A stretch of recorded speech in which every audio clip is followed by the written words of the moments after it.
Hello guys, welcome back my YouTube channel the English lover. आज की video में मैं लेके आएंगी अगेन एक न्यू टॉपिक शेक्सपियर का। तो किंग लियर के बारे में देखते हैं। किंग लियर हमारा ये भी एक ट्रेजेडी है। एक फादर एंड बेटी का रिलेशन दिखाया गया है। इसमें किस तरह से उनकी बेटी उनको बेट्रेल करती हैं और किस तरह से एक बेटी जिसे वो बिल्कुल पसंद नहीं करते हैं वो उनको सपोर्ट करती है। चलिए देखते हैं इस प्ले को। किंग लियर पब्लिश हुआ था 1608 में। तो लिखा गया होगा ऑलमोस्ट एक 7 या 6 में लिखा गया होगा। कैरेक्टर देखते हैं इसके। कैरेक्टर है किंग लियर से पहले किंग है, किंग लियर है इसमें। और उसकी बड़ी बेटी है गॉनविल, फिर छोटी बेटी है रीगन, सबसे छोटी बेटी है कॉर्डेलिया। अल्बनी जो है गॉनविल का हस्बैंड है और रीगन का हस्बैंड कॉर्नवाल है। ओके। ग्लॉकेस्टर इसका आर्मी ऑफिसर है। एडगार एल्बनी इसके बेटे हैं। एंड केंट इसका नौकर है किंग लियर का। तो किंग लियर क्योंकि अब बूढ़ा हो गया है तो उसे अपना वो जो उसका हेयर्स होता है उसको ढूंढना। हेयर्स कौन है उसका उत्तराधिकारी के लिए कहता है कि मेरी तीनों बेटियों में सबसे ज़्यादा प्यार मुझे करेगा, मैं उसे अपना उत्तराधिकारी चूज करूंगा। तो क्वेश्चन करता है कि कौन सी बेटी मुझे सबसे ज़्यादा प्यार करती है। सबसे ज़्यादा पहले बड़ी बेटी से पूछता है तो कहती है कि पापा मैं आपको हर जितनी दुनिया में जितनी भी चीज़ें हैं यहाँ पर उससे भी ज़्यादा, हर एक चीज़ से ज़्यादा आपको सबसे ज़्यादा पहला प्यार आपसे ही करती हूँ। तो खुश हो जाता है तो अपनी बेटी को आधा अपना स्टेट जो है उसका हिस्सा दे देता है प्रॉपर्टी का। और रीगन जो है रीगन से पूछता है तो ये भी कहती है कि हाँ मैं आपको दुनिया में जितनी चीज़ें उनसे भी ज़्यादा प्यार करती हूँ, मुझे किसी चीज़ का मोह नहीं है, मुझे सिर्फ आपसे प्यार है। तो यही कहती है। तो अब आखिर में इसको भी दे देता है अपना प्रॉपर्टी का हिस्सा, अपना स्टेट। और ये सबसे छोटी बेटी है, ये थोड़ी ऑनेस्ट है। ये लोग थोड़ा क्राफ्टी हैं और इसे कहते हैं ग्रीडी भी हैं ये लोग। बट ये जो छोटी वाली बेटी है इसे उतना फर्क नहीं पड़ता, ऑनेस्ट है ये बहुत ही ज़्यादा। यानी कि लाइक जैसे इनकी पब्लिक वगैरह है किंग लियर की उस तरह के बीच में रहती है और इसकी सोच जो है उस तरह की है। तो ये पूछता है कि बेटी तुम मुझे कितना प्यार करती हो। कहती है पापा कुछ खास नहीं, बट हाँ जैसे एक उतना ही प्यार करती हूँ जितना एक बेटी अपने बाप को प्यार करती है। और किंग लियर भाई गुस्सा हो जाते हैं। कहते तुझे मैं कुछ नहीं दूंगा, तुझे अपनी प्रॉपर्टी का एक हिस्सा भी नहीं दूंगा। उसे घर से निकाल देते हैं, उसे ले जाती है इनका किंगडम छोड़ के। अब ये जो है इनकी जो बेटियां हैं रीगन, ये लोग अपने चली जाती हैं, अपना प्रॉपर्टी का हिस्सा लेके दोनों आधा तो दोनों में कर देता है, तो कुछ नहीं देता है। तब ये सोचता है कि मैं पहले अपनी बड़ी बेटी के पास जाऊँ, गोरिल के पास, उसके पास जाके रहूँ। तो ये अपना 100 आर्मी लेके जाता है, अपने सिपाही वगैरह लेके सोल्जर्स को लेके जाता है। तो इसकी बेटी जो गुस्सा हो जाती है तो कहती है कि फादर आपको 100 रखने की क्या ज़रूरत है, आप 50 रख लो, 50 सोल्जर्स रख लो अपने साथ अपनी सिक्योरिटी के लिए।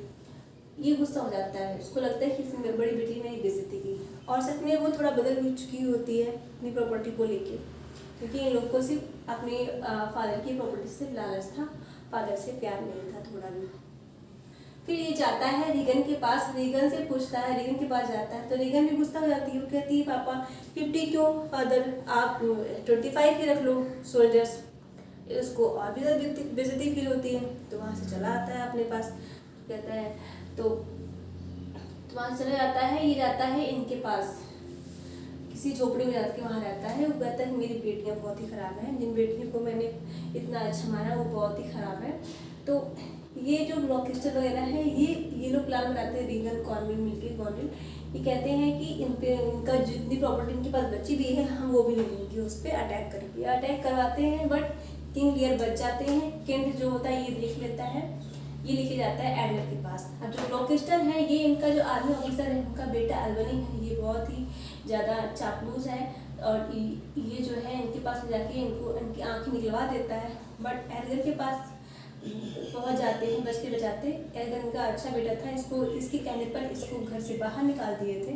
बट ये जो अपने पास रखता है तब ये जो रिंग देके भेजता है, ग्लॉकेस्टर रिंग देके भेजता है इसकी बेटी कॉर्डेलिया के पास केंट को कि जाओ दिखाओ और सब कुछ बता देना कि ऐसे ऐसे है। अपने फादर को सपोर्ट करो, उनकी जान खतरे में है। कॉर्डेलिया अपने सारे वो शादी कर चुकी होती है, अपना खुद का पूरा एम्पायर बना चुकी हुई होती है। तो ये आती है अपनी बहन, इनसे लड़ती है, सबको डिफीट करती है। जो इसका पति होता है, कॉर्नेलिया का पति अल्बनी, ये मना करता है कि तुम जो कर रही हो ना, तुम बहुत गलत कर रही हो। बट ये मानती नहीं है। कॉर्नेलिया इनके साथ मिलकर अटैक करती है और कॉर्डेलिया जो है, कॉर्डेलिया की सेना सबको मार के भगा देती है। और लास्ट में किंग लियर इसको अपनी सारी प्रॉपर्टी इसको दे देते हैं, कॉर्डेलिया को। और तो यहीं पर प्ले खत्म हो जाता है। आगे बात करते हैं थीम के बारे में। मैंने आपको बताया कि ग्रीड फॉर थ्रोन, थ्रोन के लिए क्या था कि दोनों बेटियों को ओनली वन ग्रीड था बस, और कुछ नहीं था। प्यार मोहब्बत नाम की चीज़ नहीं थी, रिस्पेक्ट कुछ नहीं था अपने फादर के लिए। और बेट्रायल, बेटियां इन दोनों बेटियों को उसकी प्रॉपर्टी बराबर देता है, कुछ नहीं देता है। बट इन्होंने क्या करती हैं, इनके साथ धोखा करती हैं ना। और ट्रूथ जो सच था वो इसकी बेटी बोलती है, इसे भरोसा नहीं करते हैं, इन पे भरोसा करते हैं इन दोनों पे। तो ये क्या है, ट्रूथ पे आया। और मिस्टेक, जब ट्रूथ का पता नहीं होता तो आप क्या करते हैं, आप मिस्टेक करते हैं। तो उन्होंने मिस्टेक की, अपनी दोनों बेटी को दे दिया प्रॉपर्टी और उसको घर से बाहर निकाल दिया। फॉल आउट तो होना ही था किंग लियर का। उन्होंने एक फुलिश डिसीजन लिया था, तो फॉल आउट तो होना ही था।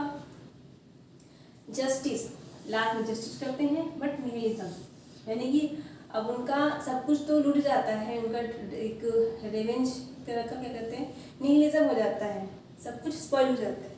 उसके बाद भी ये जस्टिस करते हैं, क्या इसमें क्या ही मतलब है, तो सब कुछ स्पॉइल हो जाता है। तो यहीं पर प्ले खत्म हो जाता है और यहीं तक था हमारी स्टोरी भी। अगर आपको मेरा वीडियो पसंद आता है, मेरी स्टोरी पसंद आती है, तो उसे लाइक शेयर एंड सब्सक्राइब करें। And that's all of you, thank you so much.